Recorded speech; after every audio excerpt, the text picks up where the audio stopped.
All right, Yo. we're back again Hi, everyone. for another political live. I'm sorry, political pulse live. How am I messing up the show? I'm a horrible host.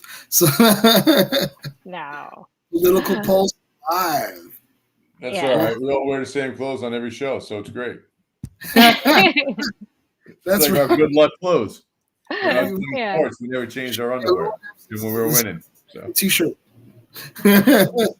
Well. So today, what is our topic today? well, let's talk about the media. And Okay. politics. How does the media influence elections? Okay. All Oh right, my Lynn, you gosh. go first. How does the media influence elections? All right. Well, first of all, these early calls are really bad. I think that it gives people it makes people give up, right?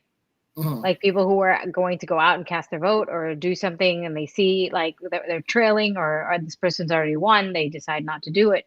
And then became too close to call. And, at the end of the day, like, we lost those votes. Yeah. So calling early is not good. The media also inside of elections, I see that they are also, it's there's no argument about it. It's slanted, right? I Yep. mean, if you're watching a conservative channel like Fox News Max or whatever other channels that there are, right? Then definitely they're going to side with Republicans. And if you're watching like MSNBC or CNN or, ABC, all the other C's and whatnot, they're all going to be on the side of the Democrats. Mhm. So, and they only show and exaggerate, let's put it that way, right, on things that they think that it would work for their candidate, right? There's like no facts, Right. because the facts are always tilted by their perception and what they want to convey.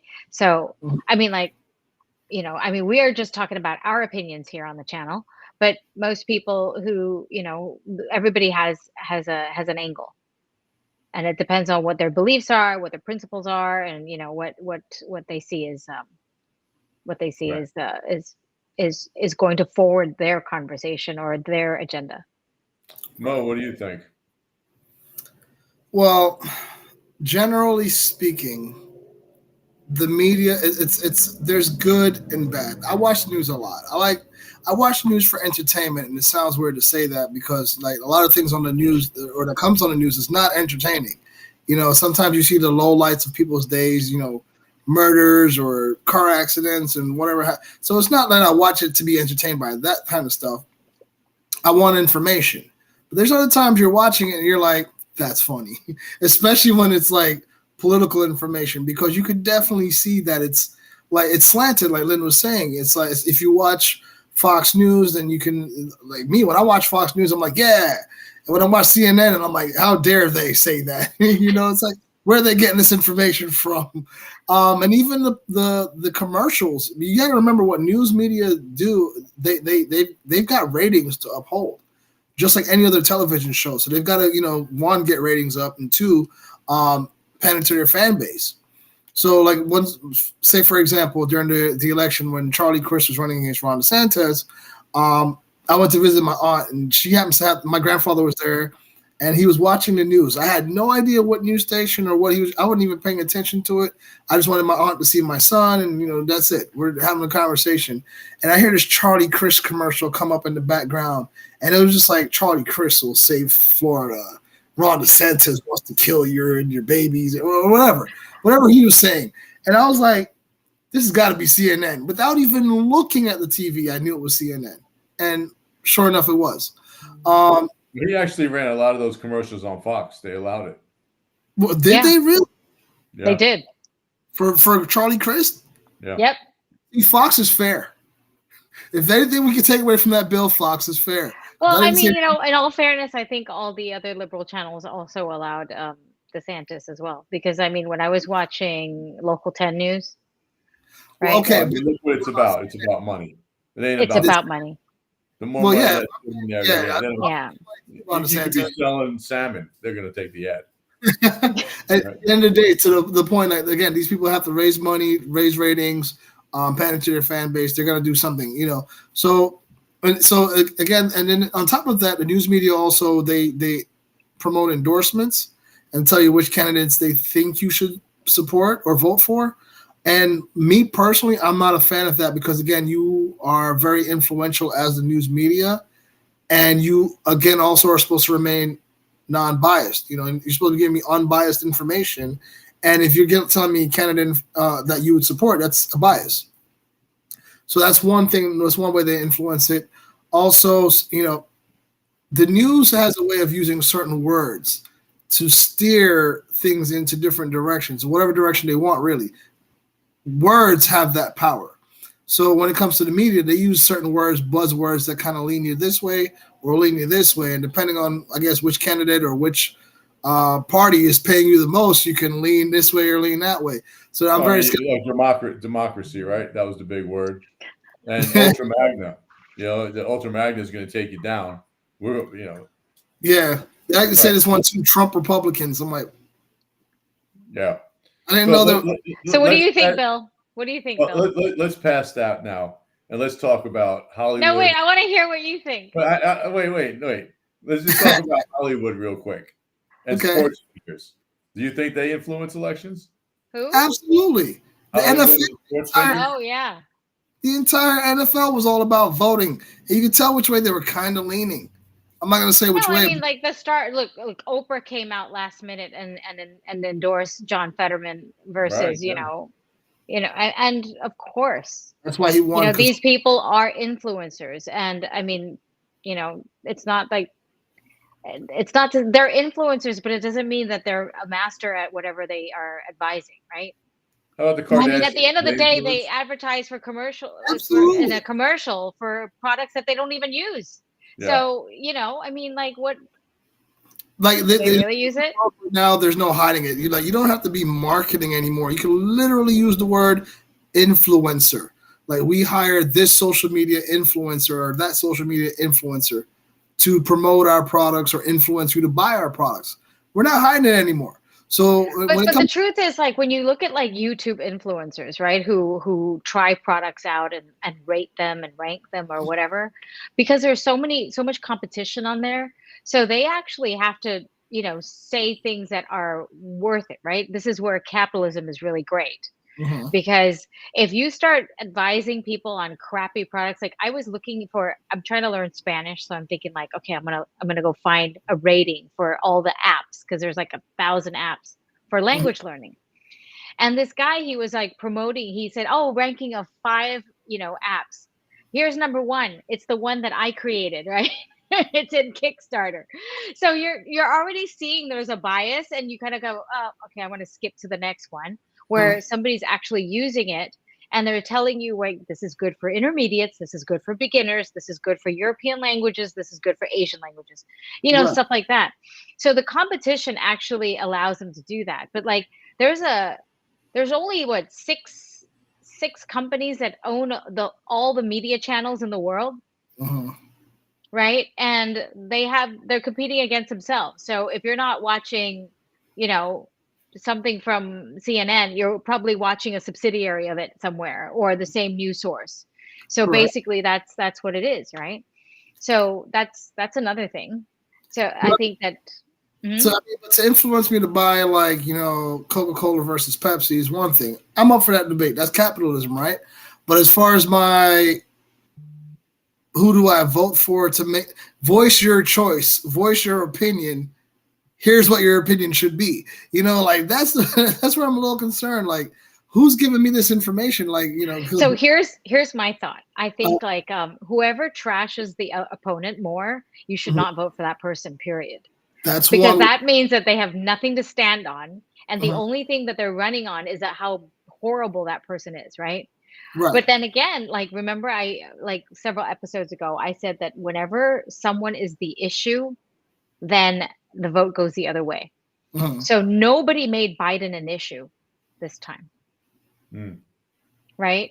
And you notice like all these people, they're all talking about, okay, so all the radical candidates, this is how I feel like Republicans are a step behind. First of all, we don't have the media on our side.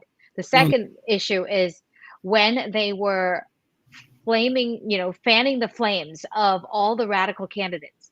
Uh-huh. So all of our unqualified, so to speak, or less good candidates were all elected in the primary.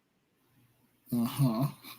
So all the good candidates, right? But because they voted to impeach Trump, because they, did this and that, but they had the opportunity, or they have a better chance of winning the election.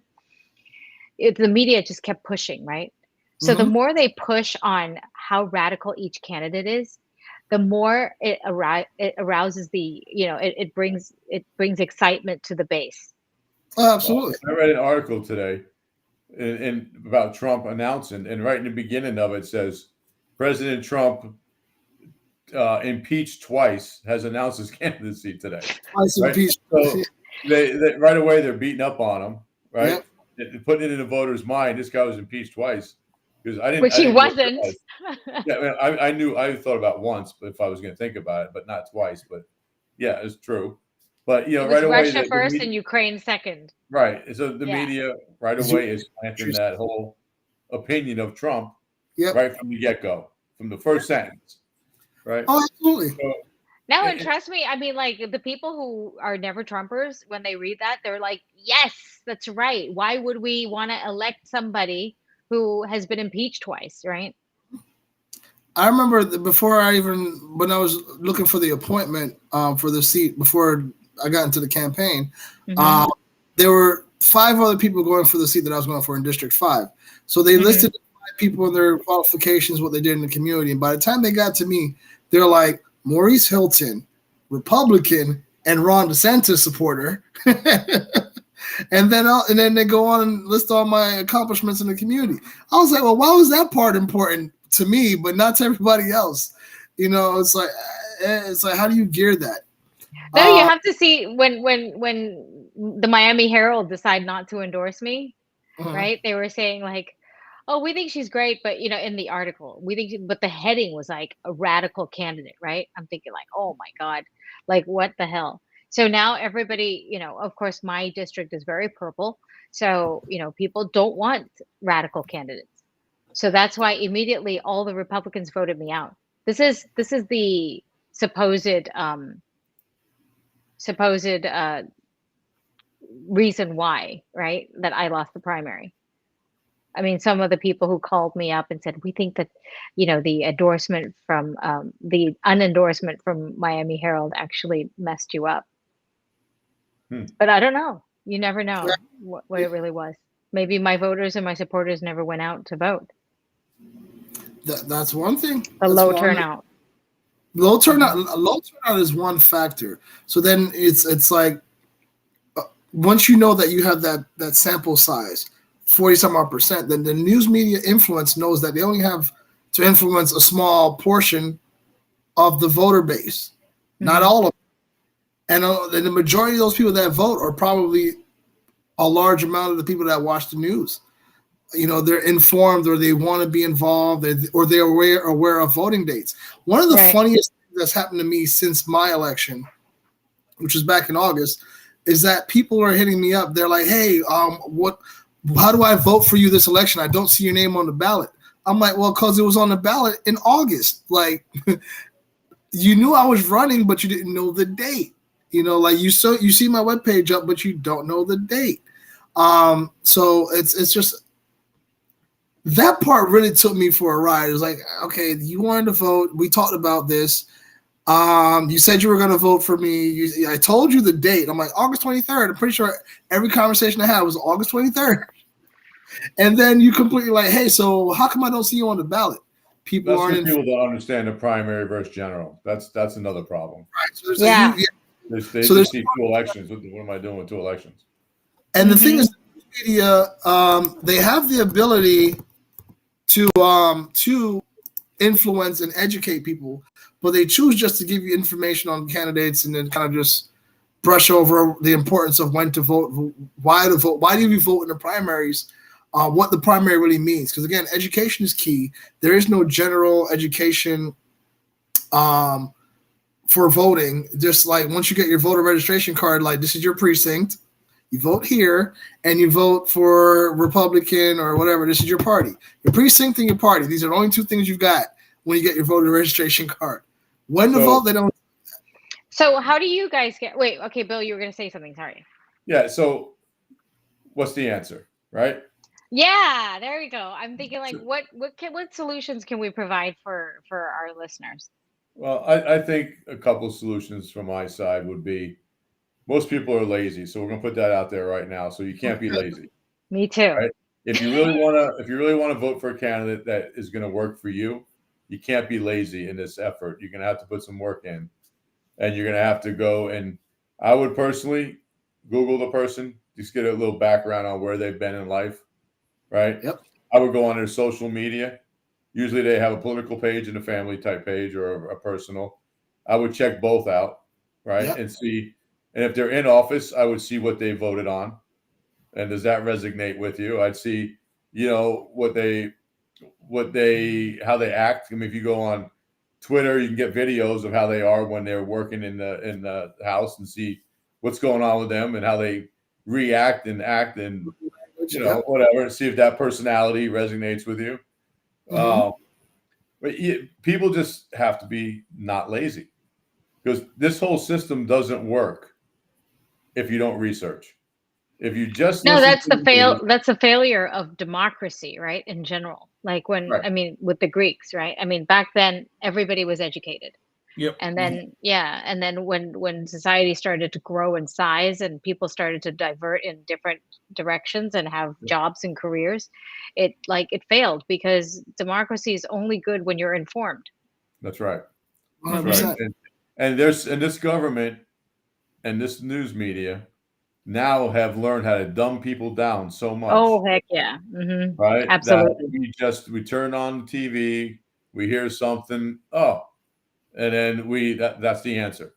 Nobody, Yeah. Well, they right? soften you up when you watch videos of like squirrels chasing nuts, and then next thing you know, you're supposed to be watching important information. So it's like the news is again, it's all for entertainment. I brought this up again. I watch it because it's entertaining.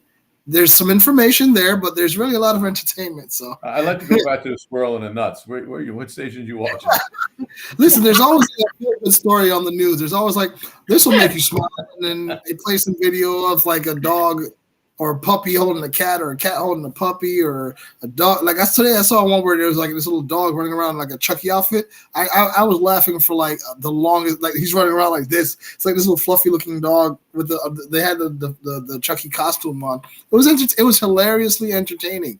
And then after that, they talked about some, an issue where somebody got shot, and the 3 students in Virginia, and all this other important stuff. And then, fluffy dog with Chucky outfit. So, No, so what news media do you guys like? Like which media do you go to? What's my favorite news to watch? Yeah, like when you want to get like real facts on something. Like Oh, let's say, real? like Oh, that's different. My real facts, believe it or not, and it's slanted, but I dissect what it says. I like to watch World News with David Muir. Go figure. What channel is that? ABC.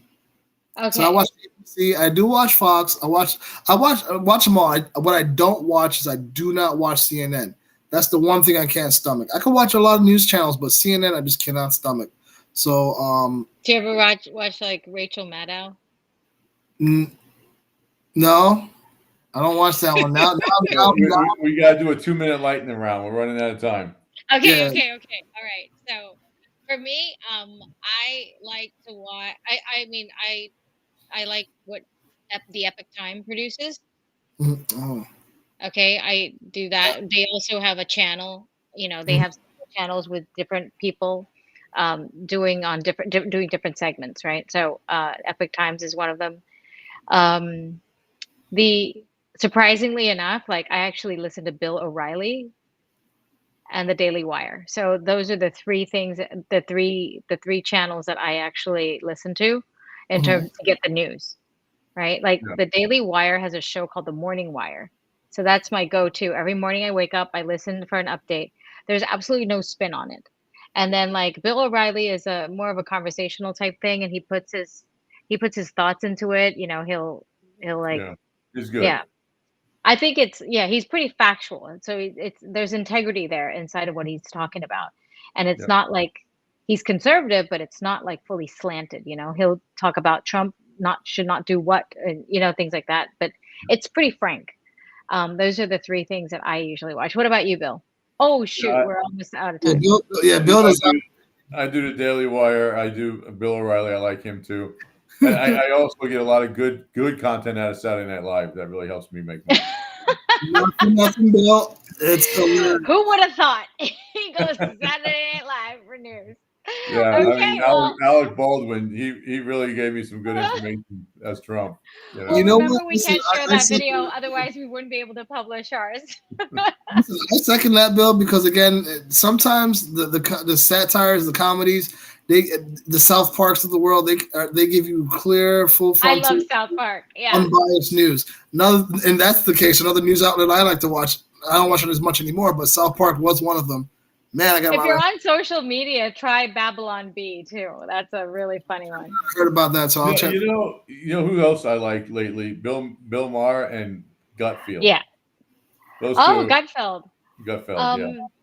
Well, I like Joe Rogan too. Actually, he's good too. Yeah, he is very good. Yeah, I mean, he's more of a podcast than a news station.